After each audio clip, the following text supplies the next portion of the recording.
ગુજરાત વિધાનસભામાં આજે રામ મંદિર મુદ્દે અભિનંદન પ્રસ્તાવ આવશે। રામ મંદિર પર નિયમ 120 હેઠળ અભિનંદન પ્રસ્તાવ લાવશે સીએમ ભૂપેન્દ્ર પટેલ।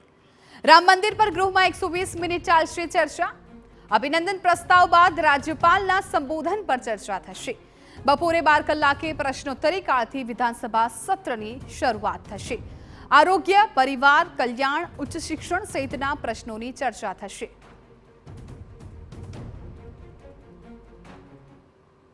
સંવાદદાતા કિંજલ મિશ્રા વધુ જાણકારી આપી રહ્યા છે। કિંજલ, આજે વિધાનસભામાં ખાસ કરીને રામ મંદિરના પ્રસ્તાવ પર નજર છે। અભિનંદન પ્રસ્તાવ આવવાનો છે અને નિયમ 120 હેઠળ અભિનંદન પ્રસ્તાવ છે એ સીએમ લાવવાના છે અને આ સિવાય પણ ગૃહમાં પ્રશ્નોત્તરીથી વિધાનસભાની જે શરૂઆત છે એ પણ થવાની છે। કઈ પ્રકારની અપડેટ્સ અત્યારે મળી રહી છે?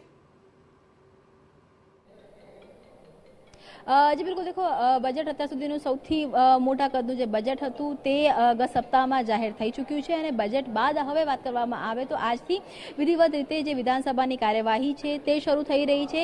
આજનો દિવસ મહત્વપૂર્ણ એટલે પણ છે કેમ કે સરકાર સંકલ્પ છે તે લાવી રહી છે। સંકલ્પ તો હાલાકી દર વખતે સરકારમાં આવતો હોય છે, પરંતુ આ વખતનો જે સંકલ્પ છે તે અયોધ્યા રામ મંદિરને લઈને છે। 120 હેઠળ આ સંકલ્પ આવી રહ્યું છે, પરંતુ આ સંકલ્પને સાંભળવા માટે ક્યાંક ને ક્યાંક આખો જે માહોલ છે તે પ્રયત્ન છે ને એ જ કારણ છે કે સંકલ્પને સાંભળવા માટે રાજસ્થાન વિધાનસભાના અધ્યક્ષ પોતે આજે ગૃહમાં જ્યારે સંકલ્પ ચાલતો હશે ત્યારે બેસવાના છે। તેની સાથે જ જે લીગલ સેલ છે ભાજપનું લીગલ સેલના 150 થી 250 જેટલા જે એડવોકેટ્સ છે તે સંકલ્પમાં બેસવાના છે। જે રીતે રામ મંદિરનું નિર્માણ થયું, રામ મંદિરના નિર્માણ બાદ જે રીતે અત્યારે પણ અયોધ્યામાં એક પ્રકારની જે ભીડ છે તે જોવા મળતી હોય છે ભક્તોની, અને રામ મંદિર સાથે ગુજરાતનું જે કનેક્શન છે તેને લગભગ લોકસભાની ચૂંટણી સુધી તો ભાજપ ઈચ્છે છે કે આ કનેક્શન જીવતું રહે, આ યાદો જીવતી રહે। જે પ્રમાણે લાલકૃષ્ણ અડવાણીજીને પણ અત્યારે જે એવોર્ડથી એનાયત કરવામાં આવ્યા, તેમની પણ જે રામ મંદિર અયોધ્યાની અંદરની આખી જે ભૂમિકા હતી તે ફરીથી જીવંત થઈ। તો ક્યાંક ને ક્યાંક સ્વાભાવિક છે કે રામ મંદિર, રામ એ લોકોનો આસ્થાનો વિષય છે, પરંતુ આટલા વર્ષો બાદ જે રીતે રામલલાની પ્રતિષ્ઠાને રામલલાની મૂર્તિને પ્રતિષ્ઠા કરવામાં આવી છે ત્યારે આ જે સમગ્ર મુદ્દો છે સ્વાભાવિક રીતે લોકસભામાં પણ સીધી રીતે નહીં તો આડકતરી રીતે ચર્ચાવાનો છે અને એ જ કારણ છે કે ભાજપ દ્વારા અનેક જે કાર્યક્રમો છે ત્યાં આનો જે ઉલ્લેખ છે તે કરવામાં આવે છે। હવે ભાજપના જે કાર્યક્રમો છે ત્યાં જય શ્રી રામના નારા લાગે છે। વિધાનસભાની શરૂઆત થઈ ત્યારે જય શ્રી રામના નારા સાથે શરૂઆત થઈ હતી અને એ જ કારણ છે કે આજે કલમ 120 હેઠળ જે સંકલ્પ છે તે ખુદ મુખ્યપ્રધાન લાવી રહ્યા છે અને તેમને જોવા માટે આ સંકલ્પને સાંભળવા માટે અંદાજે 90 મિનિટથી લઈને લગભગ જે કહી શકાય કે 120 મિનિટનો સમય છે તે ફાળવવામાં આવ્યો છે આ સંકલ્પ પર ચર્ચા કરવા માટે।